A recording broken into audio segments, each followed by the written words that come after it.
Good afternoon, all. Welcome to Civil 360 IAS Academy and welcome to today's Hindu newspaper analysis. നമുക്ക് ഇന്നത്തെ പ്രധാനപ്പെട്ട news ഏതൊക്കെയാണെന്ന് നോക്കാം. The first news editorial പേജിൽ ഉണ്ടായതാണ്. Terrorism data retreat hides emerging global threats. നമ്മുടെ ശശി തരൂർ എഴുതിയിരിക്കുന്ന ഒരു ആർട്ടിക്കിളാണ്. അതായത് ഗ്ലോബൽ ലെവലിൽ നോക്കുമ്പോൾ ടെററിസം എന്ന് പറയുന്നത് ചുരുങ്ങിയിട്ടുണ്ട് നമ്പറിൽ മാത്രം. എന്നാൽ അത് ടെററിസം വേറൊരു രീതിയിലോട്ട് മാറുന്നു. ആക്ച്വലി പുതിയ ടെക്നോളജീസ് യൂസ് ചെയ്യുന്നു, ലോൺ വോൾഫ് അറ്റാക്സ് വരുന്നു, ചില ഏരിയാസിൽ മാത്രം കോൺസെൻട്രേറ്റ് ചെയ്യുന്നു. അപ്പോൾ ചുരുക്കി പറയുകയാണെങ്കിൽ എണ്ണത്തിൽ കുറവ് വരുന്നുണ്ടെങ്കിലും ഡെത്തിൽ കുറവ് വരുന്നുണ്ടെങ്കിലും the nature of the terrorism evolve ചെയ്തുകൊണ്ടിരിക്കുക. അതിനെക്കുറിച്ചും then a future of financial health for every Indian. അതായത് ഒരു സ്റ്റഡി അല്ലാന്നുണ്ടെങ്കിൽ യുണൈറ്റഡ് നാഷനിൽ നിന്ന് ഒരു വ്യക്തി ഇന്ത്യ സന്ദർശിച്ചിട്ടുണ്ടായിരുന്നു. അപ്പോൾ അവർ പറഞ്ഞേക്കുന്ന കുറച്ച് കാര്യങ്ങളാണ്. അതായത് ഇന്ത്യയിൽ ഫിനാൻഷ്യൽ ഹെൽത്ത് നന്നായിട്ട് ഇമ്പ്രൂവ് ആകുന്നുണ്ട്.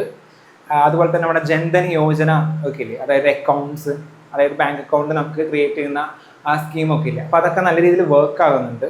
ഇത്തരം കാര്യങ്ങളാണ്. ഓക്കെ, അടുത്ത ന്യൂസ്, ഫിക്സ ആയി government should regulate social media platforms not users. കഴിഞ്ഞ ദിവസവും പറഞ്ഞിട്ടുണ്ടായിരുന്നു, ഓസ്ട്രേലിയയിൽ ഇന്ത്യ സന്ദർശിച്ചപ്പോൾ പ്രൈം മിനിസ്റ്റർ ഓസ്ട്രേലിയയിലെ ഒരു സോഷ്യൽ മീഡിയ റെസ്ട്രിക്റ്റ് ചെയ്യുന്ന ഒരു പോളിസി ഉണ്ടായിരുന്നു. 16 വയസ്സിന് താഴെയുള്ള കുട്ടികൾക്ക് ഇനി സോഷ്യൽ മീഡിയ യൂസ് ചെയ്യാൻ പറ്റത്തില്ല. അപ്പം ഇതിനെ അപ്രിഷ്യേറ്റ് ചെയ്തിട്ടുണ്ടായിരുന്നു. അപ്പം അതുപോലെ തന്നെയുള്ളൊരു മെഷർ ഇന്ത്യയിൽ നടപ്പിലാക്കാൻ പോകുന്നുണ്ട്. ഓക്കെ, ഇതിനെക്കുറിച്ചൊരു പ്ലാനിങ് ഒക്കെ വരുന്നുണ്ട്. അപ്പം അതിനെക്കുറിച്ചാണ് ന്യൂസ്. അത് വന്നു കഴിഞ്ഞാൽ അതിൻ്റെ ഉപയോഗം എന്തായിരിക്കും, ശരിക്കും ബെനിഫിറ്റ് ആവുമോ നമുക്ക്, ഓക്കെ, അതിൻ്റെ ചലഞ്ചസ് എന്താ, ഇത്തരം കാര്യങ്ങളും. Then woman must find support to stay the jobs that match their needs. അതായത് ഈ അടുത്തൊരു ഐഷെ എന്ന് പറയുന്ന ഒരു റിപ്പോർട്ട് വന്നിട്ടുണ്ടായിരുന്നു. യൂണിയൻ എഡ്യൂക്കേഷൻ മിനിസ്ട്രിയുടെയാണ് വന്നിരിക്കുന്നത്. അതായത് woman participation in higher education, ഇതാണ് അതിൻ്റെ തീം. ഓക്കെ, തീം എന്ന് പറഞ്ഞാൽ ആ ഒരു റിപ്പോർട്ടിൻ്റെ സെൻട്രൽ തീമല്ല, എന്നാൽ ഈ ന്യൂസിൻ്റെ തീം, അതിൽ എന്തൊക്കെയാണ് ആ ഒരു റിപ്പോർട്ടിൽ ചൂണ്ടിക്കാണിച്ചിരിക്കുന്ന പ്രശ്നങ്ങൾ എന്താ, അതിൽ വുമൺ നേരിടുന്ന എന്തെങ്കിലും പ്രത്യേകിച്ച് ഇഷ്യൂസ് ഉണ്ടോ, സ്റ്റെം സെക്ടറിൽ എന്തൊക്കെ നേരിടുന്നു, അതുപോലെ തന്നെ ലഭിക്കുന്ന എഡ്യൂക്കേഷൻ എംപ്ലോയ്മെൻറ്റിലോട്ട് കൺവേർട്ട് ചെയ്യുന്നുണ്ടോ. ഓക്കെ, ഇത്തരം കാര്യങ്ങളാണ് ഈ ന്യൂസിൽ ഡിസ്കസ് ചെയ്യുന്നത്. Then later government amends rules to regulate drugs. അതായത് ഈഥൈൽ ആൽക്കഹോൾ അടങ്ങിയിരിക്കുന്ന കുറേ ഡ്രഗ്സ് ഉണ്ട്, കുറേ മരുന്നുകളുണ്ട്. അപ്പോൾ അതിൻ്റെ സെയിലും പ്രൊഡക്ഷനിലൊക്കെ കുറച്ച് റെസ്ട്രിക്ഷൻസ് ഇന്ത്യ കൊണ്ടുവന്നിട്ടുണ്ട്. ഇതിനെക്കുറിച്ചാണ് ന്യൂസ്. ഓക്കെ, ദെൻ നമുക്ക് ഓരോ ന്യൂസും ഏതൊക്കെയാണെന്ന് നോക്കാം. Okay, first news, global terrorism declined in 2025 but experts caution that the threat has become more concentrated, adaptive and decentralized rather than eliminated. അതായത് 2025 ടെററിസ്റ്റ് അറ്റാക്സും അത് റിലേറ്റഡ് ആയിട്ടുള്ള ഡെത്തും കാര്യങ്ങളൊക്കെ കുറഞ്ഞിട്ടുണ്ട്. ബട്ട് എന്ത് ചെയ്തു, terrorism has been concentrated in certain areas. അതുപോലെ തന്നെ അത് അഡാപ്റ്റീവ് ആവാൻ തുടങ്ങി. പുതിയ സിറ്റുവേഷൻസ് അനുസരിച്ച് ടെററിസം എവോൾവ് ചെയ്യുന്നുണ്ട്. Actually the nature of terrorism. Then മാത്രമല്ല അത് ഡീസെൻട്രലൈസ് ചെയ്യാനും കൂടി തുടങ്ങി. അതായത് സെൻട്രലൈസ്ഡ് ആയിട്ടുള്ള ഒരു ഓർഗനൈസേഷനൊക്കെ ഉണ്ടാവും ടെററിസ്റ്റ് ആക്ടിവിറ്റീസിന്. പക്ഷേ ഇപ്പം അങ്ങനെയല്ല, ഡീസെൻട്രലൈസ്ഡ് ആയി തുടങ്ങി ടെററിസ്റ്റ് ആക്ടിവിറ്റീസ്. ഓക്കെ, ഇതാണ് ആ ന്യൂസിൻ്റെ സെൻട്രൽ തീം എന്ന് പറയുന്നത്. ദെൻ ഗ്ലോബൽ ടെററിസം ട്രെൻഡ് നോക്കുമ്പോൾ death, okay, global terrorism related death 28% കുറഞ്ഞിട്ടുണ്ട്. ഓക്കെ, അതുപോലെ തന്നെ ടെററിസ്റ്റ് ഇൻസിഡൻസ്, അതായത് ടെററിസം ഇൻസിഡൻസ് എന്ന് പറയുമ്പോൾ ടെററിസ്റ്റ് അറ്റാക്കുകളും കാര്യങ്ങളും ഇതുപോലെ 22% ഗ്ലോബലി കുറഞ്ഞിട്ടുണ്ട്. ഓക്കെ, ഇതിൽ തന്നെ ഡെത്ത് സംഭവിക്കുന്നതിൽ 70% ഡെത്ത് സംഭവിക്കുന്നത് 5 രാജ്യങ്ങളിലാണ് ടെററിസം കാരണം. ഏതൊക്കെയാണെന്ന് വെച്ച് കഴിഞ്ഞാൽ Pakistan, Burkina Faso, Niger, Nigeria and Democratic Republic of Congo. ഈ 5 രാജ്യങ്ങളിലാണ് മെയിനായിട്ടും ഈ പറയുന്ന 70% of death due to the terrorism സംഭവിക്കുന്നത്. ഇതിൻ്റെ ഒരു മാപ്പ് ഞാൻ കാണിച്ചു തരാം. ഇപ്പോൾ മാപ്പും കൂടി ഒന്ന് നോക്കിപ്പോവാ, എവിടെയാണ് രാജ്യങ്ങളെന്നും കൂടി ഒന്ന് നോക്കിപ്പോകും, നല്ലതായിരിക്കും. Burkina Faso, Niger, Nigeria, democratic Republic of Congo and Pakistan. അപ്പോൾ നിങ്ങളൊരു മെയിൻസ് ആൻസർ ആയിട്ട് നിങ്ങൾക്ക് ആൻസർ എഴുതുന്നുണ്ടെങ്കിൽ ഇതുപോലൊരു മാപ്പ് വരയ്ക്കുക. എന്നിട്ട് ഈ ഏരിയാസ് കുറച്ചും കൂടി ഒന്ന് എന്ത് ചെയ്യുക, മാർക്ക് ചെയ്ത് വെച്ച് കഴിഞ്ഞാൽ നല്ല കുറച്ചും കൂടി മാർക്ക് കിട്ടും. അതുപോലെ തന്നെ സാഹിൽ റീജിയൻ, ഓക്കെ, ആഫ്രിക്കയിലെ സാഹിൽ റീജിയനിലും ഈ പറഞ്ഞ പോലെ എന്ത് ടെററിസം കൂടുതലാണ്. സാഹിൽ റീജിയൻ്റെ മാപ്പും കൂടി ഇതിനകത്ത് ഇൻക്ലൂഡ് ചെയ്തിട്ടുണ്ട്. ഈ ഏരിയയിലാണ് നമ്മൾ സാഹിൽ റീജിയൻ എന്ന് പറയുന്നത്. ഓക്കെ, എന്നാൽ എങ്ങനെയാണ് ഈ ടെററിസത്തിൻ്റെ നേച്ചർ ഇപ്പം മാറുന്നത്? First thing is shift from large organised attacks to lone wolf attacks. അതായത് പണ്ടൊരു ഓർഗനൈസേഷൻ തന്നെ എന്ത് ചെയ്യുന്നു, ഡിസൈഡ് ചെയ്ത് പ്ലാൻ ചെയ്ത് ഒരു അറ്റാക്ക് നടത്തും. ഇപ്പോൾ ഒരു ലോൺ വോൾഫ് അറ്റാക്കാണ് എന്ന് വെച്ചാൽ എന്താ, അതായത് ഒരു വ്യക്തി തന്നെ പ്ലാൻ ചെയ്യുന്നു, ആ വ്യക്തി തന്നെ എന്ത് ചെയ്യുന്നു, ആ ഒരു ടെററിസ്റ്റ് ആക്ടിവിറ്റി അത് നടത്തുന്നു. അപ്പോൾ അതായത് ഒരു ഓർഗനൈസ്ഡ് ആയിട്ടൊരു ക്രൈം അല്ല. ഇപ്പം നമ്മുടെ സൈഡിൽ കൂടെ എടുത്ത് പോകുന്ന ഒരാൾ ചിലപ്പോൾ ഒരു പ്ലാൻ ചെയ്യുന്നുണ്ടാവും, ഓക്കെ, അറ്റാക്ക് നടത്താനായിട്ട്. ഒരു ഓർഗനൈസ്ഡ് ആണെന്നുണ്ടെങ്കിൽ എന്താ, നമുക്ക് പെട്ടെന്ന് എന്തെങ്കിലും സ്പൈ ഒക്കെ വെച്ച് നമുക്ക് കണ്ടെത്താൻ പറ്റും. പക്ഷെ ഒരു വ്യക്തിയുടെ ഉള്ളിൽ എന്താണ്, അതുപോലെ ആൾ അറ്റാക്ക് ചെയ്യാൻ പോകുന്നൊന്നും പെട്ടെന്ന് കണ്ടെത്താൻ പറ്റത്തില്ല നമുക്ക്.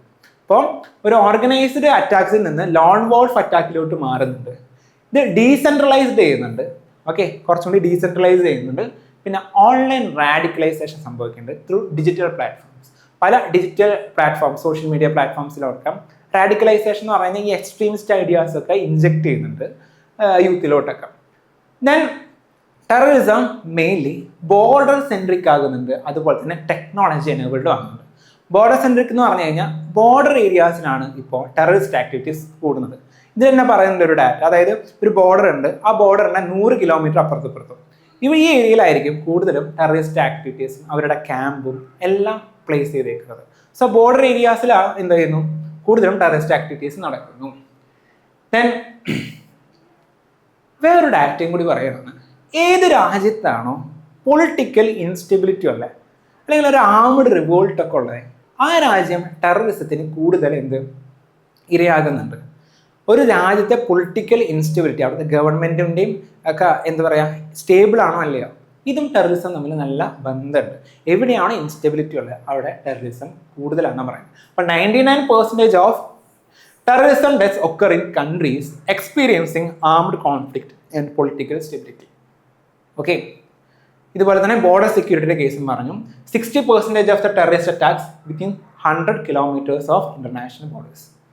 ഈ പോറസ് ബോർഡേഴ്സ് എന്ന് പറയില്ലേ, അതായത് ബോർഡറൊന്നും നമ്മൾ എന്ത് ചെയ്തിരിക്കണം, പോറസ് ബോർഡേഴ്സ് എന്ന് വെച്ച് കഴിഞ്ഞാൽ ബോർഡറൊന്നും കൃത്യമായിട്ട് നമ്മൾ എന്താ പറയുക സംരക്ഷിച്ചിട്ടില്ല. അപ്പോൾ ദർ ഈസ് സം ഗ്യാപ്സ് അല്ലേ ബോർഡറിൻ്റെ ഏരിയയിൽ. ഇപ്പോൾ ലൈക്ക് അവിടുത്തെ ഡിഫിക്കൽട്ട് ആയിട്ടുള്ള ടെറൈൻ ആയിരിക്കും. ഒരു മൗണ്ടൻ റീജിയനിലാണെന്നുണ്ടെങ്കിലും ഇപ്പം ലൈക്ക് ഇന്ത്യ മ്യാൻമാർ ബോർഡർ എന്ന് പറഞ്ഞു കഴിഞ്ഞാൽ അവിടെ ഒരു ഡെൻസ് ഫോറസ്റ്റാണ്, അതുപോലെ തന്നെ മലകളും കാര്യങ്ങളൊക്കെ. സോ നമുക്ക് കൃത്യമായിട്ടൊരു വെയിലൊക്കെ കെട്ടി ബോർഡർ സെക്യൂർ ചെയ്യാൻ നമുക്ക് പറ്റത്തില്ല. ഓക്കെ, അപ്പോൾ അതിനെയാണ് പോറസ് ബോർഡേഴ്സ് എന്ന് പറയുന്നത്. അപ്പോൾ പോറസ് ബോർഡേഴ്സ് എന്ത് ചെയ്യുന്നു, ഇതുപോലെയുള്ള ക്രോസ് ബോർഡർ മൂവ്മെന്റ്, അവിടെ നിന്ന് ഇവിടേക്കുള്ള ടെററിസ്റ്റ് ആക്ടിവിറ്റീസ് വരുന്നതും, ദെൻ ആംസ് ട്രാഫിക് ചെയ്യാനും റിക്രൂട്ട്മെന്റിനും ടെറർ ഫൈനാൻസിനൊക്കെ ഈ പറഞ്ഞ പോലെ ബോർഡർ റിസ്കുകൾ അല്ലെങ്കിൽ പോറസ് ബോർഡേഴ്സ് എന്ത് ചെയ്യുന്നു, ഹെൽപ്പ് ചെയ്യുന്നു. ഓക്കെ, ദെൻ ലോകത്തിലെ കാര്യമാണ് ഈ ആർട്ടിക്കിൾ മെയിനായിട്ട് ഫോക്കസ് ചെയ്യുന്നത്. അപ്പോൾ ഒരു വേൾഡ് ലെവലിൽ ഇപ്പോൾ മെയിനായിട്ടും 5 ടെററിസ്റ്റ് ഓർഗനൈസേഷൻസ് ആണ് ത്രെട്ടായി നിൽക്കുന്നത്. ഒന്നാമത്താണ് ഇസ്ലാമിക് സ്റ്റേറ്റ്, രണ്ടാമത്തത് ജമാഅത്ത് നുസ്രത്ത് അൽ Islam wal Muslimin, then Tehrik e Taliban Pakistan അഥവാ TTP എന്ന് പറയും, പിന്നെ Lashkar e Taiba and al Shabaab. ഇതിൽ TTP has increased attacks despite the global decline, highlighting the adaptability of terrorist groups. അതായത് ഗ്ലോബലി എന്ത് ചെയ്യുന്നു, ഡിക്ലൈൻ ചെയ്തിട്ടുണ്ട്. പക്ഷേ ഈ TTP എന്ന് പറയുന്ന ടെററിസ്റ്റ് ഓർഗനൈസേഷൻ്റെ മാത്രം ടെററിസ്റ്റ് അറ്റാക്സ് ഇപ്പോൾ കൂടി വരുന്നത്, കാരണം they are adapting to the changing nature of the current time. Okay, then counter terrorism strategy. നമുക്ക് ഈ ടെററിസം എങ്ങനെയാണ് ഒഴിവാക്കാൻ പറ്റുക? The first thing is shift from reactive response to preventive approaches. അതായത് ഒരു ടെററിസ്റ്റ് ആക്ടിവിറ്റി ഉണ്ടായതിന് ശേഷം അല്ല നമ്മൾ റിയാക്ട് ചെയ്യേണ്ടത്, മറിച്ച് എന്താ, ടെററിസം ഉണ്ടാകുന്നത് തടയണം അല്ലെ, ഉണ്ടായിട്ട് അതിനുള്ള പ്രതികാരവും പ്രതിവിധിയും ചെയ്യുന്നതിന് പകരമാണ് എന്ത് ഉണ്ടാവാതെ നോക്കുക എന്ന് പറയുന്നത്. So strengthen the state institution, border management കൊണ്ട് കൂട്ടാം, ലോക്കൽ പോലീസിങ്, ബോർഡർ ഏരിയയിലുള്ള ലോക്കൽ പോലീസിങ്ങും, ജുഡീഷ്യൽ സിസ്റ്റം, ഇന്റലിജൻസ് ഷെയറിങ്, ഇതൊക്കെ എന്ത് ചെയ്യുക, ഒരു കോർഡിനേറ്റഡ് ആയിട്ടുള്ള ആക്ടിവിറ്റി കൊണ്ട് ഉറപ്പുവരുത്താം. ദെൻ കൗണ്ടർ ഡിജിറ്റൽ റാഡിക്കലൈസേഷൻ, അതായത് ഓൺലൈൻ പ്ലാറ്റ്ഫോംസ് ഒക്കെ പ്രോപ്പറായിട്ട് റെഗുലേറ്റ് ചെയ്ത് ഡിജിറ്റലി നമ്മൾ റാഡിക്കലൈസ് ചെയ്യുന്നത് എന്താ, ഇതുപോലെ ഓർഗനൈസേഷൻ യൂത്തുകളെ ഇൻസ്പയർ ചെയ്യുന്ന എക്സ്ട്രീമിസ്റ്റ് ചിന്താഗതികൾ അവർ ഉണർത്തുന്ന അത്തരം കാര്യങ്ങൾ എന്ത് ചെയ്യുക, ഒഴിവാക്കുക. Then development of vulnerable regions, അതായത് ചില ഏരിയാസിൽ ടെററിസം വരാൻ കാരണം മേ ബി അവിടുത്തെ സോഷ്യൽ ആൻഡ് എക്കണോമിക് റീസൺസ് ഒക്കെ ആയിരിക്കും. ലൈക്ക് ഇപ്പോൾ ഭയങ്കര ഡെവലപ്മെൻറ്റ് കുറഞ്ഞൊരു ഏരിയയിലാണെന്നുണ്ടെങ്കിൽ ഗവൺമെൻറ്റിനോടും അല്ലെങ്കിൽ മറ്റ് അപ്പുറത്തെ അപ്പുറത്തെ കൺട്രിയിലെ ഗവൺമെൻറ്റിനോടൊക്കെ ഒരു ദേഷ്യം ആൾക്കാർക്ക് ഡെവലപ്പ് ചെയ്യാറുണ്ടോ ഓട്ടോമാറ്റിക്കലി. ദെൻ അവിടെ ഡെവലപ്മെൻറ്റ് ആക്ടിവിറ്റീസ് കൊണ്ടുവന്നു കഴിഞ്ഞാൽ ഈ ഗവൺമെൻറ്റിനെതിരെയുള്ള ശത്രുത കുറഞ്ഞു കിട്ടും. So ensure development. അപ്പോൾ കൃത്യമായിട്ട് ഇപ്പോൾ ഒരു സ്ഥലത്ത് വെള്ളം ഉറപ്പുവരുത്തുന്നു, അവിടെ ഹോസ്പിറ്റൽ ഫെസിലിറ്റീസ് ഉണ്ട്, അല്ലെന്നുണ്ടെങ്കിൽ എഡ്യൂക്കേഷൻ ഫെസിലിറ്റീസ്, അപ്പോൾ ജനങ്ങൾക്ക് ആ ഗവൺമെൻറ്റിനോടും ഒരു താല്പര്യം വരും. ദെൻ ചലഞ്ചസ്, ഇതൊക്കെയാണ് ചെയ്യേണ്ടത്, but we are facing some challenges. ഒന്നാമതാണ് ഗ്ലോബൽ ലെവലിൽ നോക്കുമ്പോൾ വെസ്റ്റ് ഏഷ്യയിൽ ഒരു ക്രൈസിസ് നടക്കുന്നുണ്ട് അല്ലേ. US-ഉം ഇറാനും തമ്മിൽ എന്തുണ്ടാകുന്നു, ഒരു വാറാണ്. അപ്പോൾ ഇത് ആക്ച്വലി ഇപ്പോൾ ഇറാനെ സംബന്ധിച്ച് നോക്കുമ്പോൾ ഇറാനിലെ ജനതയ്ക്ക് US എന്ന് പറയുന്ന ശത്രുവാണ്. ഇപ്പോൾ ട്രംപിനെ കൊല്ലും എന്നാണ് ഇറാനിലുള്ള ആൾക്കാർ പറയുന്നത്. ഓക്കെ. ദെൻ അതിൻ്റെ ഇൻ്റലിജൻസ് റിപ്പോർട്ടൊക്കെ ഇപ്പോൾ ഇന്നത്തെ ന്യൂസ് പേപ്പറിൽ ഉണ്ടായിരുന്നു. അതായത് ഇറാനിയൻ ആൾക്കാർ ട്രംപിനെ കൊല്ലാൻ ശ്രമിക്കാൻ സാധ്യതയുണ്ടെന്ന് പറഞ്ഞ് ഇൻ്റലിജൻസ് റിപ്പോർട്ടൊക്കെ കൊടുത്തിട്ടുണ്ട്. സോ ശത്രുതകൾ ക്രിയേറ്റ് ചെയ്യുന്ന ഇത്തരത്തിലുള്ള വാറുകൾ കാരണം. പിന്നെ അതുപോലെ തന്നെ ഇറാനെ സപ്പോർട്ട് ചെയ്യാത്ത കുറേ രാജ്യങ്ങളുണ്ടാവും. അപ്പോൾ അവർക്കെതിരെയും ഇറാനിലെ ജനതയ്ക്ക് ശത്രുത വരും. ഓക്കെ. അപ്പോൾ ഇതുപോലെ ഇതുപോലെ west Asia crisis terrorist activity കൂട്ടാൻ ഒരു കാരണമാകുന്നുണ്ട്. Then geo political tensions. ഇപ്പം ഇന്ത്യ പാകിസ്ഥാൻ മുതലായിട്ടുള്ള റിലേഷൻസിൽ ഓൾറെഡി പ്രശ്നങ്ങളുണ്ട്. അപ്പം ഈ ജിയോ പൊളിറ്റിക്കൽ ടെൻഷൻസും ഈ ഒരു കാര്യം സോൾവ് ചെയ്യാൻ വേണ്ടിയിട്ട് നമുക്ക് ഹെൽപ്പ് ആകുന്നില്ല. ഈ geo political tensions, India Pakistan tensions ഒക്കെ എക്സിസ്റ്റ് ചെയ്യുന്നതുകൊണ്ട് തന്നെ ടെററിസം പ്രോപ്പറായിട്ട് നമുക്ക് ഡിസ്കഷൻ വഴി സോൾവ് ചെയ്യാൻ പറ്റുന്നില്ല. Then terror groups increasingly exploit political instability ആണെങ്കിലും അവിടുത്തെ വീക്ക് ഗവേണൻസ് ഒക്കെ ഈ ടെററിസ്റ്റ് ഓർഗനൈസേഷൻസ് എക്സ്പ്ലോയിറ്റ് ചെയ്തിട്ട് ആ ഒരു സാഹചര്യം മുതലെടുക്കാൻ വേണ്ടി അവർ ശ്രമിക്കുന്നുണ്ട്. ദെൻ എന്താണ് ഇതിൻ്റെ ഇമ്പോർട്ടൻസ് ഫോർ ഇന്ത്യ നോക്കാം. ഇന്ത്യയിൽ ടെററിസ്റ്റ് ആക്ടിവിറ്റി നമ്മൾ കൺട്രോൾ ചെയ്യണം. For that we need to ensure the border security, intelligence coordination, counter radicalization measures, regional cooperation against cross-border terrorism, then continuous modernization of India's counter-terrorism doctrine is essential. Okay. ഇത്തരം മേഖലയിൽ India specific ആയിട്ട് ചെയ്യണം. ഞാൻ പറഞ്ഞിരിക്കുന്ന same കാര്യമുണ്ട്. Border security, intelligence കൂട്ടുക, പിന്നെ local ഏരിയാസിലുള്ള coordinations കൂട്ടുക, പല മിനിസ്ട്രീസ് തമ്മിൽ ഒരുമിച്ച് വർക്ക് ചെയ്യുക, ഇതുപോലുള്ള കാര്യങ്ങൾ ചെയ്യാം. ഓക്കെ. ഇതാണ് first news. Then next news. The UN Secretary General as Special Advocate for Financial Health highlighted India's progress in financial inclusion and emphasized shifting the focus from bank account ownership to financial health, aligning with India's Vikasit Bharat 2047 vision. അതായത് ഒരു UN-ലെ ഒരാൾ India visit ചെയ്തിട്ടുണ്ടായിരുന്നു. Okay. India visit ചെയ്തിട്ട് ആൾ കുറച്ച് ഡൽഹിയിലും കാര്യങ്ങളൊക്കെ ആയിട്ട് പോയി ജനങ്ങളായിട്ട് ഇടപെട്ടു, പിന്നെ റിസർച്ച് പോലെ നടത്തി. അപ്പം അതിൽ നിന്ന് വന്നേക്കുന്ന അതിന് ഒരു റിപ്പോർട്ട് അല്ലെങ്കിൽ ആ ഒരു വ്യക്തി പറഞ്ഞേക്കുന്ന കാര്യങ്ങളാണ്. അതായത് ഇന്ത്യയിൽ പ്രധാനമന്ത്രി ജൻധൻ യോജന മുതലായിട്ടുള്ള സ്കീമൊക്കെ വെച്ച് ഫിനാൻഷ്യൽ ഇൻക്ലൂഷൻ സംഭവിക്കുന്നുണ്ട്. അതായത് എല്ലാവർക്കും ബാങ്ക് അക്കൗണ്ടൊക്കെ കൊടുത്ത് എല്ലാവരെയും ഡിജിറ്റൽ എന്തെങ്കിലും കണക്ട് ചെയ്യുന്നുണ്ട്, അല്ലെങ്കിൽ ബാങ്കിലായിട്ട് കണക്ട് ചെയ്യുന്നുണ്ട്. പക്ഷേ ഈ ഒരു ബാങ്കിനായിട്ടും അക്കൗണ്ട്സും കാര്യങ്ങളൊക്കെ ക്രിയേറ്റ് ചെയ്തു എന്ന് വെച്ചിട്ട് അവിടെ ഫിനാൻഷ്യൽ ഹെൽത്ത് ഉണ്ടാകണം എന്ന് നിർബന്ധമില്ല. സോ ഫിനാൻഷ്യൽ ഇൻക്ലൂഷൻ നടന്നതിനെ സംബന്ധിച്ച് ഫിനാൻഷ്യൽ ഹെൽത്ത് ഉണ്ടാകണം നിർബന്ധമില്ല. അപ്പോൾ എന്താണ് ഈ ഫിനാൻഷ്യൽ ഹെൽത്ത്? ഫിനാൻഷ്യൽ ഹെൽത്ത് എന്ന് പറഞ്ഞു കഴിഞ്ഞാൽ ഒരു വ്യക്തിക്ക് അവരുടെ ഡെയിലി ഫിനാൻഷ്യൽ ആയിട്ടുള്ള നീഡ്സ് മീറ്റ് ചെയ്യാൻ പറ്റുന്നുണ്ടോ, അല്ലെങ്കിൽ ഒരു ഫിനാൻഷ്യൽ ഷോക്ക് ഉണ്ടായിരിക്കും, ലൈക്ക് ഡിമോണിറ്റൈസേഷനോ അല്ലെങ്കിൽ വെസ്റ്റ് ഏഷ്യ ക്രൈസിസ് പോലെ എന്തെങ്കിലും ക്രൈസിസോ എന്തെങ്കിലും ഉണ്ടെങ്കിൽ ആ വ്യക്തിക്ക് അത് മറികടക്കാൻ പറ്റുന്നുണ്ടോ? പിന്നെ ഇൻവെസ്റ്റ് ചെയ്യാനും ഫ്യൂച്ചർ ഗോൾസിലോട്ട് സേവ് ചെയ്യാനും ഇൻവെസ്റ്റ് ചെയ്യാനും പറ്റുന്നുണ്ടോ? റിട്ടയർമെൻറ്റ് കഴിഞ്ഞ് കഴിഞ്ഞാൽ ഫിനാൻഷ്യൽ സെക്യൂരിറ്റി ഉറപ്പുവരുത്താൻ ഒരു വ്യക്തിക്ക് പറ്റുന്നുണ്ടോ? പറ്റുന്നുണ്ടെന്നുണ്ടെങ്കിൽ that person is financially health ആണെന്ന് പറയും. ഓക്കെ. ഫിനാൻഷ്യലി അല്ലെങ്കിൽ ഹെൽത്തിയർ ആയിട്ടുള്ളൊരു പേഴ്സൺ ആണെന്ന് പറയും. അതായത് എന്ത് പ്രശ്നം വന്നാലും കയ്യിൽ പൈസ ഉണ്ട്, അത് നേരിടാൻ പറ്റും. സോ ഫിനാൻഷ്യൽ ഇൻക്ലൂഷൻ സംഭവിച്ചു എന്ന് പറഞ്ഞിട്ട്, അതായത് അക്കൗണ്ട്സും കാര്യങ്ങളും ഉണ്ട് എന്ന് വെച്ചിട്ട് ഫൈനാൻഷ്യലി ഹെൽത്തിയർ ആകണമെന്ന് നിർബന്ധമില്ലാന്ന് ഈ ആർട്ടിക്കിൾ പറയുന്നത്. ഓക്കെ. ദെൻ അതിന് വേണ്ടിയിട്ട് കുറേ ഡാറ്റാസും കാര്യങ്ങളും ഉണ്ട്. ഇപ്പോൾ ലോകത്തിൽ തന്നെ എന്ത് ചെയ്യുന്നു, വേൾഡ് ബാങ്ക് ഗ്ലോബൽ ഫിൻ ഇൻഡെക്സിൽ ഇന്ത്യയിൽ തന്നെ 89% ആൾക്കാർക്കും ബാങ്ക് അക്കൗണ്ട് ഉണ്ട്. പിന്നെ അതുപോലെ തന്നെ ലോകത്തിലെ തന്നെ വേൾഡ്സ് ലാർജസ്റ്റ് ഡിജിറ്റൽ പബ്ലിക് ഇൻഫ്രാസ്ട്രക്ചറാണ് ഇന്ത്യയിലുള്ളത്. അപ്പം അതുകൊണ്ട് തന്നെ കുറച്ച് ബെനിഫിറ്റ് ഓൾറെഡി ഉണ്ട്. But we need to solve some issues through some recommendations ഈ ആർട്ടിക്കിൾ തന്നെ പ്രൊവൈഡ് ചെയ്തിട്ടുണ്ട്. അതായത് നമുക്ക് ഫിനാൻഷ്യലി ഹെൽത്തി ആകണം. അപ്പം അതിന് വേണ്ടി കുറച്ച് റെക്കമെൻഡേഷൻസ് എന്ന് പറഞ്ഞു കഴിഞ്ഞാൽ ജൻധൻ 2.0, അതായത് ഈ ഒരു സ്കീം ഇതുവരെ കൊണ്ടുവരണം എന്ന് പറയുന്നത്. അതായത് പ്രധാനമന്ത്രി ജൻധൻ യോജനയില്ലേ, അതായത് അക്കൗണ്ട്സിൽ നമുക്ക് ബാങ്ക് അക്കൗണ്ടൊക്കെ തരുന്നത്, അത് കുറച്ചും കൂടി ഒന്ന് റീജുവിനേറ്റ് ചെയ്യുക, വേറെ രീതിയിൽ മോഡിഫൈ ചെയ്യുക. അതായത് ജസ്റ്റ് ബാങ്ക് അക്കൗണ്ട്സ് ക്രിയേറ്റ് ചെയ്യുക എന്നതല്ലാതെ അതിലോട്ട് അത് ഫലപ്രദമായി ഉപയോഗിക്കുക. ഇപ്പോൾ ഡയറക്റ്റ് ബെനിഫിറ്റ് ട്രാൻസ്ഫേഴ്സ് അല്ലെങ്കിൽ സബ്സിഡീസ് ആകട്ടെ, PM കിസാൻസിൻ്റെ ബെനിഫിറ്റ് ആകട്ടെ, ഇവിടെ തൊഴിലുറപ്പിൻ്റെ ശമ്പളം ആകട്ടെ, ഇതൊക്കെ ബാങ്ക് അക്കൗണ്ടിനായിട്ട് കണക്ട് ചെയ്ത് പ്രോപ്പറായിട്ട് ബിൽഡ് ചെയ്യാം. ഓക്കെ, ഇപ്പം എല്ലായിടത്തും അങ്ങനെ ഇല്ല. ഇപ്പോൾ കേരളത്തിലൊക്കെ ഒരുപാട് സ്ഥലത്ത് ഡയറക്റ്റ് ബെനിഫിറ്റ് ട്രാൻസ്ഫർ എങ്ങനെയാണ് പലതും. ഇപ്പോൾ തൊഴിലുറപ്പ് പദ്ധതിയിലൊക്കെ പൈസ അക്കൗണ്ടിലോട്ട് വരാം, പക്ഷെ എല്ലായിടത്തും അങ്ങനെ നിർബന്ധം ഇല്ല.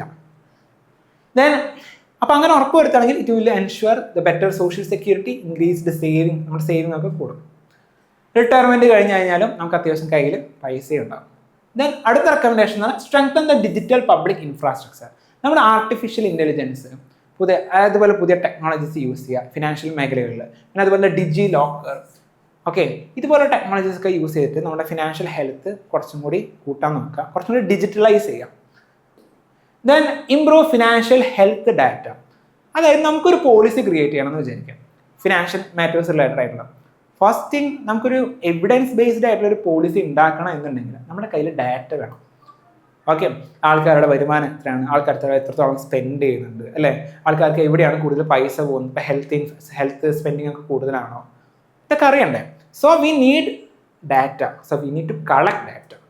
പല ഹൗസ് ഹോൾഡ് സർവേസ് വെച്ചിട്ടും അഡ്മിനിസ്ട്രേറ്റീവ് ഡാറ്റാ ബേസസ് വെച്ചിട്ടും ഡിജിറ്റൽ ട്രാൻസാക്ഷൻ ഡാറ്റ ഒക്കെ യൂസ് ചെയ്തിട്ട് നമുക്കൊരു എവിഡൻസ് ബേസ്ഡ് ആയിട്ടുള്ള പോളിസി ഉണ്ടാക്കണം. So we need to collect the data. എങ്കിൽ മാത്രമേ നമുക്കൊരു നല്ലൊരു പോളിസി ക്രിയേറ്റ് ചെയ്യാൻ പറ്റൂ. മാത്രമല്ല പബ്ലിക് പ്രൈവറ്റ് പാർട്ട്ണർഷിപ്പ് ഉറപ്പുവരുത്തണം. ഗവൺമെൻറ് മാത്രം എന്താ പറയുക ഇതിനു വേണ്ടി ഇറങ്ങിക്കഴിഞ്ഞപ്പോൾ ഇപ്പോൾ അത് സക്സസ് ആണെന്ന് നിർബന്ധമില്ല. So we need to collaborate with private parties also. We need to collaborate between the government, RBI regulations, banks, fintech companies, employees, ഇവരൊക്കെയായിട്ട് കോർഡിനേറ്റ് ഉള്ള ഒരു ആക്ഷൻ നമുക്ക് ഉറപ്പുവരുത്തണം. ദെൻ ഇതൊക്കെയാണ് ചെയ്യേണ്ടത്. ഓക്കെ, എന്തൊക്കെയാണെന്ന് പറഞ്ഞേ.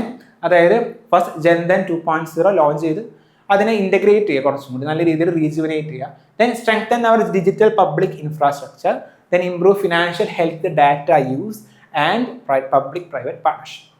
ഓക്കെ, ദെൻ നമ്മൾ കുറച്ച് ചലഞ്ചസ് നേരിടുന്നുണ്ട് ഇത് എൻഷുവർ ചെയ്യാനായിട്ട്. The first challenge is low financial literacy. നിങ്ങൾക്ക് ഫൈനാൻഷ്യൽ ലിറ്ററസി എന്ന് പറയുന്നത് വളരെ കുറവാണ്. അതുപോലെ തന്നെ ഡിജിറ്റൽ ഡിവൈഡ് എക്സിസ്റ്റ് ചെയ്യുന്നുണ്ട്. അതായത് എല്ലായിടത്തും ഇപ്പോൾ ടെക്നോളജിയും കാര്യങ്ങളും ഇൻ്റർനെറ്റൊന്നും അവൈലബിൾ അല്ല. Then cyber fraud and scams exist ചെയ്യുന്നുണ്ട്. ലോ ഇൻഷുറൻസ് പെനിട്രേഷൻ നിലനിൽക്കുന്നുണ്ട്. ലോ ഇൻഷുറൻസ് പെനിട്രേഷൻ നിലനിൽക്കുന്നുണ്ട്. Then what is the way forward? First thing is launch the Jan Dhan 2.0. പിന്നെ ഫൈനാൻഷ്യൽ ലിറ്ററസി ഉറപ്പുവരുത്തുക. Strengthen digital security and consumer protection. Okay, ഇത്തരം കാര്യങ്ങൾ ചെയ്തു കഴിഞ്ഞാൽ നമുക്ക് ഫൈനാൻഷ്യലി കുറച്ചും കൂടി ഹെൽത്തിയർ ആകാൻ പറ്റും. Okay, then next news. Prime minister, ഇതെന്താണെന്ന് വെച്ചാൽ കോൺടെക്സ്റ്റ് ഞാൻ ഓൾറെഡി പറഞ്ഞു. പ്രൈം മിനിസ്റ്റർ ഓസ്ട്രേലിയ വിസിറ്റ് ചെയ്തിട്ടുണ്ടായിരുന്നു. ഓസ്ട്രേലിയയിൽ ഒരു പോളിസി ഉണ്ടായിരുന്നു, 16 വയസ്സിന് താഴെയുള്ള കുട്ടികൾക്ക് സോഷ്യൽ മീഡിയ ആക്സസ് ചെയ്യാൻ പറ്റത്തില്ല. ഓക്കെ, അപ്പോൾ ഇതിനെ പ്രൈസ് ചെയ്തിട്ടുണ്ടായിരുന്നു ആര്? മോദി. ദെൻ അപ്പോൾ പിന്നീട് ഇത് ഇന്ത്യയിൽ നടപ്പിലാക്കാനുള്ള കുറച്ച് സൂചനകളും ലഭിക്കുന്നുണ്ട്. ഓക്കെ, ഇതാണ് ന്യൂസ്. അപ്പോൾ ഈ കുട്ടികൾക്ക് 16 വയസ്സിന് താഴെയുള്ള കുട്ടികൾക്ക് ഇതുപോലുള്ള സോഷ്യൽ മീഡിയ പ്ലാറ്റ്ഫോം ആക്സസ് കുറയ്ക്കുന്നതൊക്കെ നല്ലതാണോ? ഓക്കെ, അതിനെന്തെങ്കിലും ചലഞ്ചസ് നേരിടുന്നുണ്ടോ? അത്തരം കാര്യങ്ങളാണ് ഈ ന്യൂസിലുള്ളത്. ഓക്കെ, കുറച്ച് സ്റ്റഡീസ് കണ്ടെത്തിയിട്ടുണ്ട്. ആ കണ്ടെത്തിയതിൻ്റെ ബേസിസിലും കൂടിയാണ് ഇത് പറയുന്നത്. ഫസ്റ്റ് തിങ് ഒരു കാര്യം പറയാം, സോഷ്യൽ മീഡിയ കൊണ്ട് നമുക്ക് ഓൾറെഡി കുറച്ച് ഹെൽപ്പ് ഉണ്ട് കുട്ടികൾക്കാണെങ്കിലും. 16 വയസ്സിന് താഴെയുള്ള കുട്ടികൾക്കാണ് ഒരുപാട് ഹെൽപ്പ് ഉണ്ട്. ബിക്കോസ് ഇത് maintains friendship, but long distance friendship ഒക്കെ മെയിൻറ്റെയിൻ ചെയ്യാൻ വേണ്ടി ഹെൽപ്പ് ചെയ്യുന്നുണ്ട്. പ്രൊവൈഡ് പീർ സപ്പോർട്ട്, അതായത് നമുക്കിപ്പോൾ UPSC മേഖലയിൽ തന്നെ നോക്കുകയാണെന്നുണ്ടെങ്കിൽ ഓൺലൈനായിട്ടുള്ള നമുക്ക് ഒരുപാട് പിയർ ഗ്രൂപ്പ് ഉണ്ടാവും പഠിക്കാനും കാര്യങ്ങൾക്കൊക്കെ വേണ്ടിയിട്ട്, മെറ്റീരിയൽസ് അയക്കാനും ഡൗട്ട് പറഞ്ഞു തരാനും. സോ സോഷ്യൽ മീഡിയ വെച്ചിട്ട് നമുക്ക് provide feel support. Then help adolescents to explore identity, അവരുടെ ഐഡന്റിറ്റി എന്താണെന്ന് എക്സ്പ്ലോർ ചെയ്യാനും. അതുപോലെ തന്നെ ഇപ്പം മെൻ്റൽ ഹെൽത്ത് റിലേറ്റഡ് ആയിട്ട് എന്തെങ്കിലും ഇഷ്യൂ വന്നു കഴിഞ്ഞാൽ അവർക്ക് നമുക്ക് എന്ത് ചെയ്യും, ഗൂഗിൾ ചെയ്ത് നോക്കി ഓക്കെ ഇതാണ് പ്രശ്നം, അപ്പോൾ ഇത് നമുക്ക് സോൾവ് ചെയ്യാൻ വേണ്ടിയുള്ള ഡാറ്റയും പ്രൊവൈഡ് ചെയ്യുന്നുണ്ട് സോഷ്യൽ മീഡിയ പ്ലാറ്റ്ഫോം. അതുപോലെ തന്നെ LGBTQIA യൂത്ത്, അതായത് മാർജിനൈസ്ഡ് ഗ്രൂപ്പ്സിന് കുറച്ച് സപ്പോർട്ടൊക്കെ നമുക്ക് ഓൺലൈൻ പ്ലാറ്റ്ഫോംസും കാര്യങ്ങളൊക്കെ വഴി ലഭിക്കുന്നുണ്ട്. അപ്പോൾ ഇതുപോലെ ഓൾറെഡി കുറേ benefit social media platforms use ചെയ്യുന്നുണ്ട് നമുക്ക് സാധിക്കുന്നുണ്ട്. അപ്പോൾ അതായത് കംപ്ലീറ്റ് ബാൻ ചെയ്ത് കഴിഞ്ഞാൽ ഇതിനൊക്കെ എല്ലാം എഫക്റ്റ് ചെയ്യും. മറിച്ച് എന്താ ചെയ്യേണ്ടത്, കുട്ടികൾക്ക് ആക്സസ് കൊടുക്കാതിരിക്കണോ അതോ ആ പ്ലാറ്റ്ഫോംസിൽ ഒരുപാട് റെഗുലേഷൻസ് എടുക്കണം? അതായത് കുട്ടികളിൽ പഴിചേരാതെ ഇപ്പോൾ ഇൻസ്റ്റാഗ്രാം ആകട്ടെ, വാട്സപ്പ് ആകട്ടെ, ഫേസ്ബുക്ക് ആകട്ടെ, ഈ മീഡിയാസിനല്ലേ ആക്ച്വലി ഇവരിലുള്ള കണ്ടന്റ് അല്ലേ നമ്മൾ കൂടുതലായിട്ടും ഫോക്കസ് ചെയ്യേണ്ടത്. ഇവരെ കൺട്രോൾ ചെയ്ത് കഴിഞ്ഞ് കഴിഞ്ഞാൽ ഇവർ പ്രൊവൈഡ് ചെയ്യുന്ന കണ്ടന്റ് ആക്സസ് ചെയ്യുന്ന കുട്ടികളിലും വരുന്നു മാറ്റങ്ങൾ വരില്ല. അപ്പോൾ ആൾട്ടർനേറ്റീവ് ഈ ഒരു ബ്ലാങ്കറ്റ് ബാനിന് പകരം എന്തൊക്കെയാണ് ആൾട്ടർനേറ്റീവ്സ് നോക്കാം. First thing digital literacy in school curriculum. കുട്ടികൾക്ക് പറഞ്ഞു കൊടുക്കുക, ഓക്കെ, സ്കൂളിൽ വെച്ച് തന്നെ ഡിജിറ്റൽ ലിറ്ററസി പ്രൊവൈഡ് ചെയ്യുക. Then restrict addictive platform designs and algorithms. കുട്ടികളെ അങ്ങനെ ഡിപ്പെൻഡ് ചെയ്യിപ്പിക്കുന്ന അഡിക്ഷൻ ആക്കുന്ന കുറേ ആൽഗരിതംസ് ഒക്കെ ക്രിയേറ്റ് ചെയ്തിട്ടാണ് ഈ ഓൺലൈൻ പ്ലാറ്റ്ഫോംസ് ഒക്കെ ഉണ്ടാക്കിയത്. അതുപോലുള്ള ആൽഗരിതംസ് ഒക്കെ ബാൻ ചെയ്യുക, അല്ലാന്നുണ്ടെങ്കിൽ ഉപയോഗിക്കാൻ റെസ്ട്രിക്ഷൻസ് വരുത്തുക. Then strengthen the privacy protection. കുട്ടികളെ ഒരുപാട് ഡാറ്റ യൂസ് ചെയ്യുന്നതിൻ്റെ ഭാഗമായിട്ട് അല്ലെങ്കിൽ പ്ലാറ്റ്ഫോംസ് യൂസ് ചെയ്യുന്ന ഭാഗമായിട്ട് കുറേ സൈബർ ബുള്ളിങ്ങും പ്രൈവസി കൺസേൺസ് ഒക്കെ വരുന്നുണ്ട്. അതിൻ്റെയൊക്കെ സൊല്യൂഷൻ കൊണ്ടുവരുത്താം. പാരൻ്റൽ കൺട്രോളും ഉറപ്പുവരുത്താം. ഓക്കെ, ഇതൊക്കെയാണ് വേ ഫോർവേഡ് എന്ന് പറയുന്നത്. പിന്നെ ഇതുപോലെ വേറെ വശം കൂടി എന്ന് പറഞ്ഞു കഴിഞ്ഞാൽ ഇതുപോലെ നമ്മൾ ചെയ്യാമെന്ന് വിചാരിക്കാം. ബ്ലാങ്കറ്റ് ബാൻ ഉറപ്പുവരുത്തുന്നു, ഏജ് വെരിഫിക്കേഷനൊക്കെ ചെയ്തിട്ട് നമുക്കിനി സോഷ്യൽ മീഡിയ ആക്സസ് ചെയ്യാൻ പറ്റുള്ളൂ കുട്ടികൾക്ക് എന്നുണ്ടെങ്കിൽ നമ്മുടെ പ്രൈവസി ആക്ച്വലി അവിടെ കോംപ്രമൈസ്ഡ് ആകുന്നുണ്ട്. ഒരു സോഷ്യൽ മീഡിയ പ്ലാറ്റ്ഫോം അപ്പോൾ 16 വയസ്സിന് താഴെയുള്ളവരാണെന്ന് അറിയണമെങ്കിൽ we need to provide date of birth, പേര് കൊടുക്കേണ്ടി വരും, മറ്റ് ഡീറ്റെയിൽസ് ഒക്കെ കൊടുക്കേണ്ടി വരും. സോ നമുക്കത് പ്രൈവസി കൺസേൺസ് ഒരുപാട് ഉണ്ടാക്കുന്നുണ്ട്. ഈ പറഞ്ഞ പോലെ ഏജ് റെസ്ട്രിക്ഷൻസ് ഒക്കെ വെക്കുകയാണെന്നുണ്ടെങ്കിൽ. ഇന്ത്യയുടെ കേസ് പ്രത്യേകിച്ച് പറയുകയാണെങ്കിൽ ഇന്ത്യ എന്താ പറയുക, it is one of the youth population ഒരുപാടുള്ളൊരു രാജ്യമാണ് ഇന്ത്യ. ഇൻ്റർനെറ്റ് യൂസേഴ്സ് ഒരുപാടുള്ളൊരു രാജ്യം കൂടിയാണ് ഇന്ത്യ. അപ്പോൾ അതുകൊണ്ട് ഇതുപോലൊരു പോളിസി ഇന്ത്യയിൽ വന്നു കഴിഞ്ഞാൽ that would make some problems. So we need to ensure a balance between the child protection, freedom of expression or a fundamental right ആണ് നമ്മുടെ, then innovation, digital inclusion, mental health. ഇതൊക്കെ തമ്മിൽ ഒരു കോർഡിനേഷൻ അല്ലാന്നുണ്ടെങ്കിൽ ഇതൊക്കെ ഒരു ബാലൻസിൽ വേണം നമ്മളൊരു പോളിസി. ഇതൊക്കെ എൻഷുർ ചെയ്യുന്ന രീതിയിലുള്ള ഒരു ബാലൻസ്ഡ് ആയിട്ടൊരു പോളിസിയാണ് നമുക്ക് വേണ്ടത്.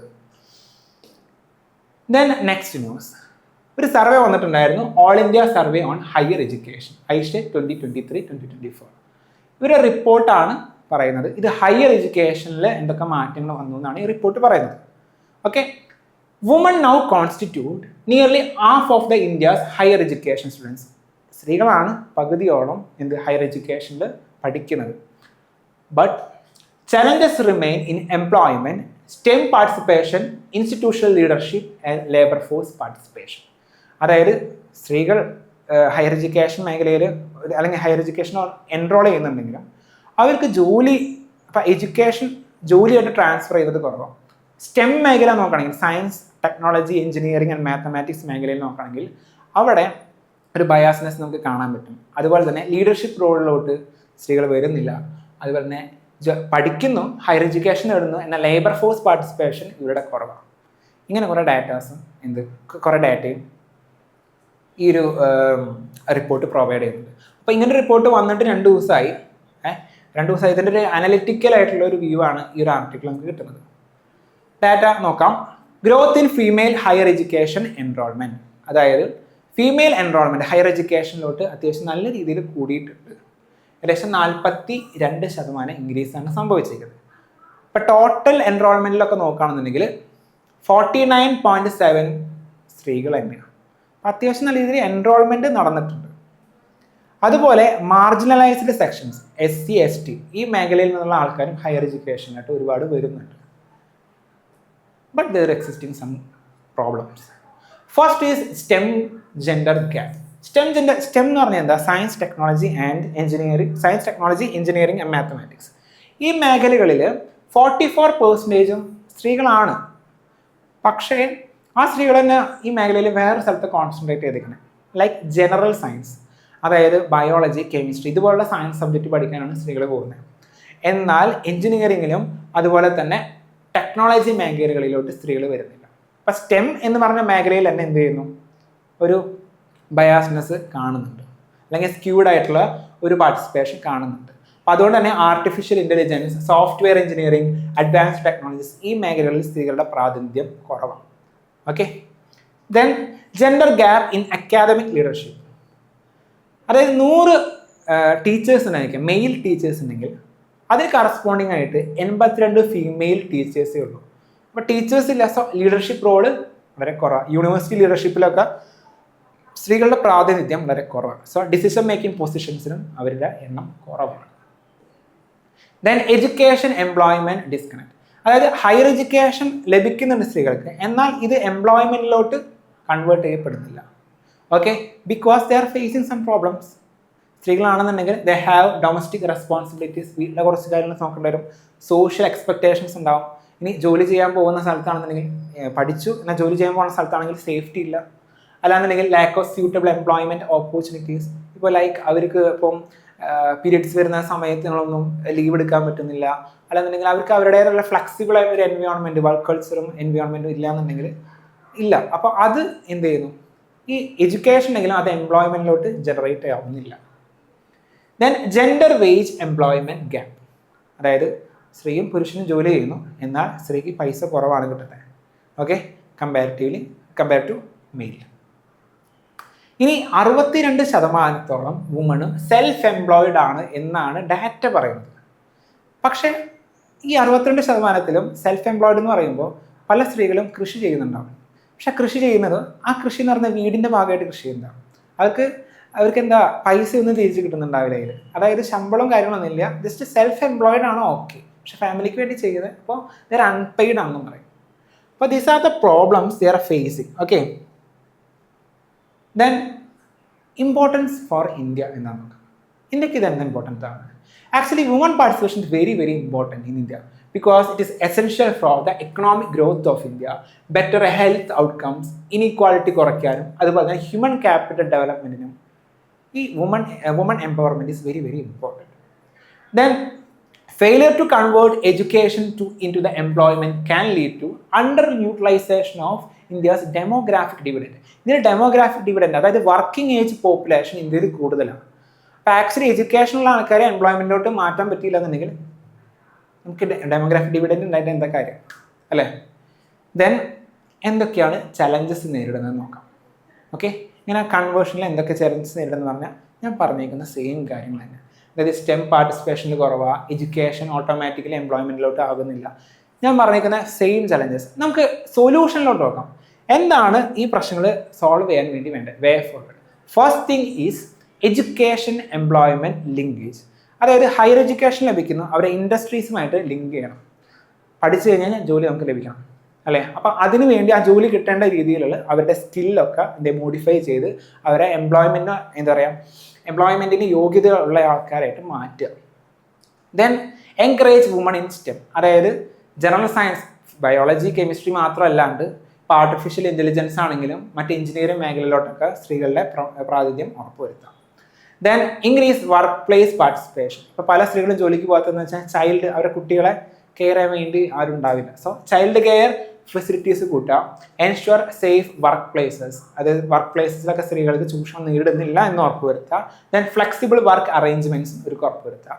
Then we also need some institutional reforms like increase the women's representation in academic leadership. വേണമെങ്കിൽ അവർക്ക് റിസർവേഷനൊക്കെ കൊടുക്കാം. അതായത് ഇത്തരം ലീഡർഷിപ്പ് പൊസിഷനിലോട്ട് സ്ത്രീകൾ വേണം എന്നുള്ള രീതിയിൽ പറയാം. അതുപോലെ തന്നെ റെക്കഗ്നൈസ് അൺപെയ്ഡ് വർക്ക്. പല സ്ത്രീകളും അൺപെയ്ഡ് ആയിട്ടാണ് വർക്ക് ചെയ്യുന്നത്, ഡൊമസ്റ്റിക് വർക്ക്സും ഫാമിലൊക്കെ. സോ അത് റെക്കഗ്നൈസ് ചെയ്തിട്ട് അവരുടെ എൻവയോൺമെൻറ്റ്, അവരുടെ പാർട്ടിസിപ്പേഷൻ നമുക്ക് ഉറപ്പുവരുത്തണം. Okay, then next news, last news ആണ് government amends rules to regulate drugs containing alcohol. എന്താ സംഭവം എന്ന് പറയാം. അതായത് ചില മരുന്നുകളിൽ ഈത്തൈൽ ആൽക്കഹോൾ കാണും. ഈ ആൽക്കഹോൾ 12% കൂടുതലുള്ള മരുന്നുകൾക്ക് കുറച്ച് എക്സെപ്ഷൻസ് ഒക്കെ ഓൾറെഡി കൊടുത്തിട്ടുണ്ടായിരുന്നു. അവരുടെ ലൈസൻസിങ്ങിലൊക്കെ കുറച്ച് എക്സെപ്ഷൻസ് കൊടുത്തിട്ടുണ്ടായിരുന്നു according to the drugs and cosmetic act. പക്ഷെ അതിൽ ആ എക്സെപ്ഷൻസ് ഒഴിവാക്കി. ഇനി മുതൽ ഇതിൽ ആൽക്കഹോൾ 12% കൂടുതലുള്ള ആൾക്കാർക്ക്, കൂടുതലുള്ള മരുന്നുകൾക്കൊന്നും ആ എക്സെപ്ഷൻ കിട്ടുന്നില്ല. അപ്പോൾ ഈ ന്യൂസ് പറയാനായിട്ട് മുന്നേ we need to know something more. അതായത് what is drugs and cosmetics act? അതായത് drugs and cosmetic act of 1940. ഇതാണ് ഇന്ത്യയിലെ ഡ്രഗ്സ് ആൻഡ് കോസ്മെറ്റിക്സിൻ്റെ ഇമ്പോർട്ട് ആണെങ്കിലും മാനുഫാക്ചറിങ് ആണെങ്കിലും ഡിസ്ട്രിബ്യൂഷൻ ആണെങ്കിലും സെയിൽ ആണെങ്കിലും കൺട്രോൾ ചെയ്യുന്ന ആക്ട്. ഈ ഒരു ആക്ടിൻ്റെ കീഴിൽ ഒരു റൂൾ വന്നിട്ടുണ്ട്, ഒരു ആക്ട് നടപ്പിലാക്കാൻ 1945. ഇതിനുള്ളിൽ ഈ ഒരു റൂളിങ്ങിൽ ഒരുപാട് ഷെഡ്യൂൾസ് ഉണ്ട്. Schedule K, schedule H, schedule H1, ഇതുപോലെ ഒരുപാട് ഷെഡ്യൂൾസ് ഉണ്ട്. ഇതിൽ കെ എന്ന് പറഞ്ഞ ഷെഡ്യൂളിൻ്റെ ഉൾപ്പെടുത്തി കഴിഞ്ഞ് കഴിഞ്ഞാൽ ആ ഒരു ഡ്രഗിൻ്റെ മാനുഫാക്ചറിങ്ങിലാണെങ്കിലും സെയിലാണെങ്കിലും കുറേ എക്സെപ്ഷൻസ് നമ്മൾ കൊടുത്തിട്ടുണ്ടായിരുന്നു. ആ ഒരു ഷെഡ്യൂളിൻ്റെ ഉള്ളിൽ വരാണെന്നുണ്ടെങ്കിൽ, അപ്പോൾ ഇതുപോലെ ആ ഷെഡ്യൂളിൻ്റെ ഉള്ളിൽ വന്നിരിക്കുന്ന ആൾക്കാരായിരുന്നു ഇതിൽ ആൽക്കഹോൾ 12% കൂടുതലുള്ള മരുന്നുകളൊക്കെ. ഓക്കെ, ഇപ്പം അതിലൊന്ന് ഒഴിവാക്കി എന്ന് പറയുന്നതാണ് ന്യൂസ്. സോ ഷെഡ്യൂൾ കെയിൽ വരാണെങ്കിൽ കുറേ എക്സെപ്ഷൻസ് ഉണ്ട്. ഷെഡ്യൂൾ എച്ചിൽ വരാണെന്നുണ്ടെങ്കിൽ ആ മരുന്ന് നമുക്ക് ലഭിക്കണം എന്നുണ്ടെങ്കിൽ പ്രിസ്ക്രിപ്ഷൻ നിർബന്ധം, ഡോക്ടറുടെ പ്രിസ്ക്രിപ്ഷൻ ഉണ്ടെങ്കിൽ മാത്രമേ ഷെഡ്യൂൾ H1 ഉള്ളിലുള്ള മരുന്നുകളും ഡ്രഗ്സൊക്കെ നമുക്ക് ലഭിക്കത്തുള്ളൂ. ഷെഡ്യൂൾ H1 എന്താണെന്ന് വെച്ച് കഴിഞ്ഞാൽ അതിൽ ഇൻക്ലൂഡ് ചെയ്തേക്കുന്ന ആ ഷെഡ്യൂളിൽ ഉൾപ്പെടുത്തിയിരിക്കുന്ന മരുന്നുകളെ നമുക്ക് ലഭിക്കണം എന്നുണ്ടെങ്കിൽ പ്രിസ്ക്രിപ്ഷനും വേണം. പിന്നെ അതുപോലെ തന്നെ അവരുടെ സെയിലിൽ അത് റെക്കോർഡ് ചെയ്തും കൂടി വെക്കണം. ഓക്കെ, എത്രത്തോളം സെയിലുണ്ടോ അതൊക്കെ റെക്കോർഡ് ചെയ്ത് വെക്കണം. അപ്പോൾ ഇതൊക്കെയാണ് ഈ മെയിനുള്ള ബേസിക് ഉള്ള കുറച്ച് കാര്യം. നമുക്ക് ഞാൻ ന്യൂസിലോട്ട് തിരിച്ചു പോകാം. അപ്പോൾ ഷെഡ്യൂൾ കെയിലായിരുന്നു എന്ത് ഈ പറഞ്ഞ പോലെ ഇതിൽ ആൽക്കഹോളുള്ള കുറേ മരുന്നുകൾ ഉണ്ടായിരുന്നത്. ദാറ്റ് മീൻസ് കുറച്ച് എക്സെപ്ഷൻസ് ഉണ്ടായിരുന്നു. ഇപ്പോൾ അത് മാറ്റി. ഓക്കെ, ഇപ്പോൾ അത് മാറ്റി. Then shift to schedule H1, അതായത് അതിനുള്ളിലുള്ള പല പ്രൊഡക്ട്സും, ഇതിൽ ആൽക്കഹോളുള്ള പല പ്രൊഡക്ട്സും എന്ത് ചെയ്യുന്നു, H1 മാറ്റി. അതായത് H1 എന്ന് പറഞ്ഞാൽ എന്താ, പ്രിസ്ക്രിപ്ഷനും വേണം, അതുപോലെ തന്നെ അവരുടെ സെയിൽ രജിസ്റ്റർ ചെയ്ത് വെക്കുക വേണം, റെക്കോർഡ് ചെയ്ത് വെക്കുക വേണം. എന്തിനാണ് ഇത് ചെയ്തതെന്ന് വെച്ച് കഴിഞ്ഞാൽ ഇതിൽ ആൽക്കഹോൾ ഉപയോഗിച്ച് പല ആൾക്കാരെ മിസ്യൂസ് ചെയ്യേണ്ട. ആൽക്കഹോളല്ലേ, ചില മരുന്നുകൾ 80 മുതൽ 90% ആൽക്കഹോളാണ്. സോ അത് മിസ്യൂസ് ചെയ്യുന്ന ഇൻടോക്സിക്കേറ്റിംഗ് ഡ്രഗ്സ് ആയിട്ട് യൂസ് ചെയ്യുന്നുണ്ട്. ഈ ഒരു കാര്യം തടയാൻ വേണ്ടിയിട്ടാണ് ഇങ്ങനത്തെ സംഭവം കൊണ്ടുവന്നേക്കുന്നത്. ഓക്കെ, സബ്സ്റ്റൻസ് അബ്യൂസ് ഒഴിവാക്കാനും പബ്ലിക് ഹെൽത്ത് റിസ്കുകൾ ഒഴിവാക്കാനും പറഞ്ഞ പോലെ ഇൻടോക്സിക്കേഷനൊക്കെ ഒഴിവാക്കാൻ വേണ്ടിയിട്ടാണ് നമ്മളിത് കൊണ്ടുവന്നത്. ഓക്കെ, ഇതാണ് ഇന്നത്തെ ന്യൂസ് പേപ്പറിലെ പ്രധാനപ്പെട്ട വാർത്തകൾ. We have a mains question. It's related to the terrorism.